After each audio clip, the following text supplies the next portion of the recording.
बच्चों नमस्कार। स्वागत है आप सभी का मेरे YouTube चैनल LWD पर। तो बच्चों आज पढ़ना शुरू करते हैं सेकंड चैप्टर बहुपद के बारे में।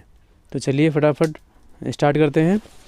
तो सबसे पहले हम समझेंगे कि बहुपद क्या है।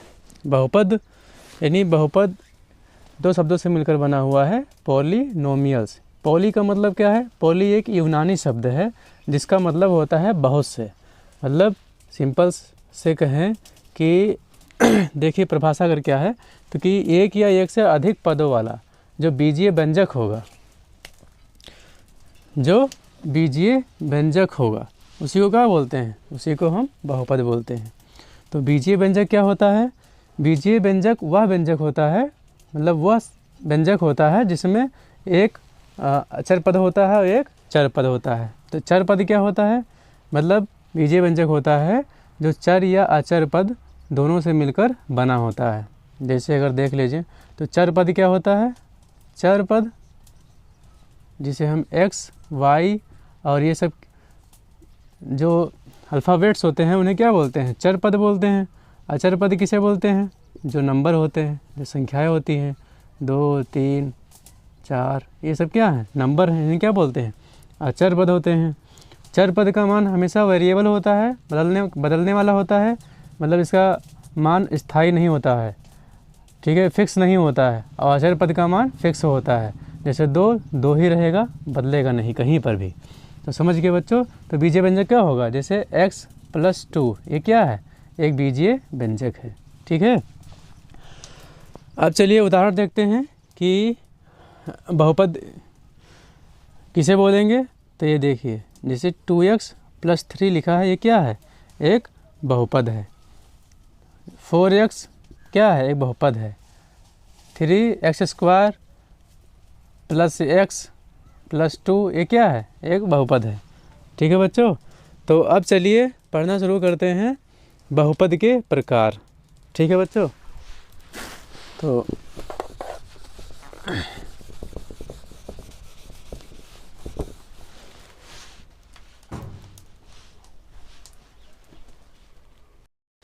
तो चलिए बच्चों फिर पढ़ना शुरू करते हैं बहुपद के प्रकार। तो बहुपद के प्रकार हम दो तरीके से देखेंगे। एक होगा घात के अनुसार और एक होगा पदों की संख्या के अनुसार। तो व्यंजक के जो घात होते हैं, घात क्या होते हैं? किसी भी व्यंजक के जो चर पद होते हैं उसकी जो अधिकतम घात होगी उसी को क्या बोलेंगे? बहुपद के घात। अब बहुपद के घात के अनुसार जो हमारे बहुपद होंगे वो 4 प्रकार के होंगे। रेखीय बहुपद, द्विघात बहुपद, त्रिघात बहुपद और चतुर्घात बहुपद। तो रेखीय बहुपद का एग्जाम्पल समझते हैं जिसकी घात कितनी हो? 1 हो। जैसे x + 2, जैसे 2x + 5, ये सब क्या है? रेखीय बहुपद है। देखो इसमें चर राशि कौन सी है? x और x की पावर क्या है? 1। इसे हम 1 लिख देते हैं तो क्या होगा? इसे क्या बोलेंगे? रेखीय बहुपद। द्विघात बहुपद किसे बोलते हैं? जिसमें बहुपद की घात कितनी हो? अधिकतम 2 हो, उसे क्या बोलेंगे? द्विघात बहुपद। जैसे देखो 2x² + 3x + 2 ये क्या है? देखो x की जो चर राशि है उसकी जो अधिकतम घात कितनी है? 2 है, तो ये क्या होगा? द्विघात बहुपद। ऐसे त्रिघात बहुपद क्या होता है? जिसकी अधिकतम घात कितनी हो चर राशि की? 3 हो, उसे क्या बोलेंगे? त्रिघात बहुपद बोलेंगे। जैसे x³ + x² + 6x + 3। और इसमें देखिए बच्चों कि जो x चर राशि है उसकी अधिकतम घात कितनी है? 3, तो इसे क्या बोलेंगे? त्रिघात बहुपद बोलेंगे। सेम ऐसे ही चतुर्घात को देखते हैं एग्जाम्पल के माध्यम से। 2x⁴ + 3x³ + 2x⁴ + x + 7।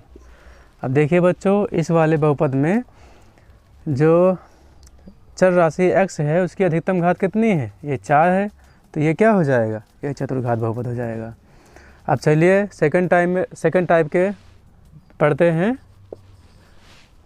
पदों की संख्या के अनुसार बहुपद के प्रकार। तो पदों की संख्या के अनुसार जो होंगे वो कितने तरह के होंगे? 5 प्रकार के होंगे। एक पदी बहुपद, द्विपद बहुपद, त्रिपद बहुपद, शून्य बहुपद और अचर बहुपद। एक पदी बहुपद किसे बोलेंगे? जिस बहुपद में केवल एक पद हो, जैसे 2x 3x²। इसमें कितने पद हैं? सिर्फ एक ही पद हैं, एक ही। इसमें देखो एक पद है, इसमें एक पद है, तो ये सब क्या होंगे? एक पदी बहुपद। द्विपद बहुपद किसे बोलते हैं? जिसमें दो पद हों, जैसे 2x + 3, ये क्या हो गया? दो पद बहुपद। त्रिपद बहुपद जिसमें तीन पद हों, 3x² + 4x + 7, ये क्या है? 1 2 3, इसमें तीन पद हैं, तो ये क्या हो गया? त्रिपद बहुपद हो गया। शून्य बहुपद किसे कहते हैं?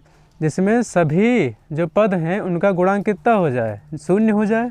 यानी अगर हम 0 × 3x लिख दें + 0 × 7 लिख दें, तो देखिए ये कोई बहुपद था, इसका सभी गुणांक क्या है? 0। यहाँ भी 0 है, यहाँ भी 0 है, तो ये क्या हो जाएगा? 0 हो जाएगा। तो इसका मतलब ये कि ये शून्य बहुपद होगा। अचर बहुपद किसे बोलते हैं? जिसमें चर पद हो ही ना, जैसे 2, जैसे √7, जैसे 5, ये सब क्या है? अचर बहुपद है। ठीक है बच्चों, तो ये हमने बहुपद के प्रकार देख लिए हैं। अब चलिए अगले टॉपिक पे पढ़ते हैं। कुछ टर्मिनोलॉजी हैं, कुछ टर्म्स हैं, उनको हम देखते हैं। ठीक है बच्चों,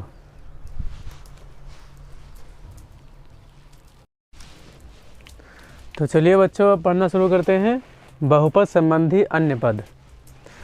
ठीक है, तो बहुपद के पद क्या होते हैं? बताओ।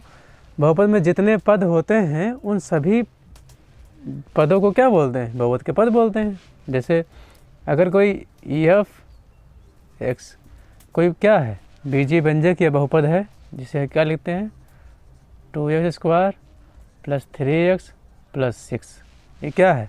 एक बहुपद है। ठीक है, और इस बहुपद में हर एक पद को क्या बोलेंगे? उसका पद बोलेंगे। जैसे ये क्या है? एक पद हो गया इस बहुपद का, ये क्या हो गया? दूसरा पद हो गया, ये क्या होगा? तीसरा पद हो गया।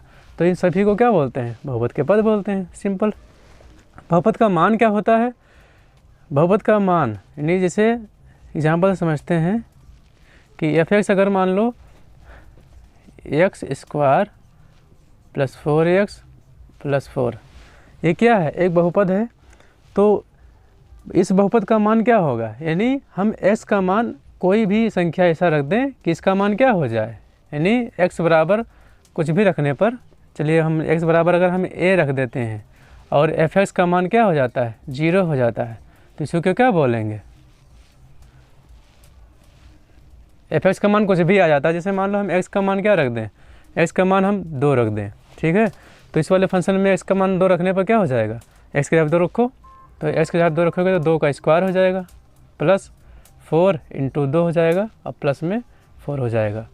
तो 2 का स्क्वायर 4, 4 × 2 = 6 और 4, जोड़ने पर क्या आएगा? 14। तो यानी f(x) बराबर कितना आ गया? यानी f(2) का मान कितना आ गया? 14। तो इसको क्या बोलेंगे? इस वाला जो मान आया इसको क्या बोलेंगे? बहुपद का मान। ठीक है, अब चलिए पढ़ते हैं बहुपद के शून्य क्या होते हैं। कोई बहुपद है f(x) बराबर x² - 4x + 4 है। ठीक है, ये कोई बहुपद है और इसमें अगर हम x का मान ऐसा कोई भी वास्तविक संख्या रख दें जिससे कि f(x) का मान शून्य ना जाए, तो जो मान रखेंगे वही क्या होगा? हमारा शून्य कहलाएगा। ठीक है, यानी इस f(x) को शून्य करने वाला, इस f(x) का मान शून्य करने वाले को क्या बोलते हैं? बहुपद के शून्य बोलते हैं। यानी अगर हम x का मान यहाँ पे क्या रख दें? 2 रख दें। ठीक है, तो 2 रखेंगे तो क्या हो जाएगा? f(x) यानी f(2), तो 2 का स्क्वायर -4 × 2 + 4। ठीक है, तो 2 का स्क्वायर क्या हो जाएगा? 2 दूनी 4 और 4 दूनी 8 और +4, तो 4 और 4 ++ जुड़ जाएगा तो कितना हो जाएगा? 8। 8 - 8 बराबर क्या? 0। यानी यहाँ f का मान 2 रखने पर क्या आ गया? 0 आ गया। ठीक है, तो इसी को क्या बोलेंगे, इसका एक शून्यक कहलाएगा। ठीक है, यानी शून्यक बराबर क्या हो जाएगा, शून्यक बराबर 2। ठीक है बच्चों, समझ में आया शून्यक। इसे क्या बोलेंगे, बहुपद का मान बोलेंगे। अगर x का मान हम कोई भी रख दें, 2 4 3 जो भी रख दें, और उसका मान fx का मान क्या आ जाएगा, f2 का मान क्या आएगा 14, तो ये क्या बोलेंगे, इस बहुपद का मान बोलेंगे। और यहाँ पे x का मान 2 रखने पर उसका अगर जो मान आ जाए वो 0 आ जाए, तो उस 2 को क्या बोलेंगे, उसका शून्यक बोलेंगे। ठीक है, अब चलिए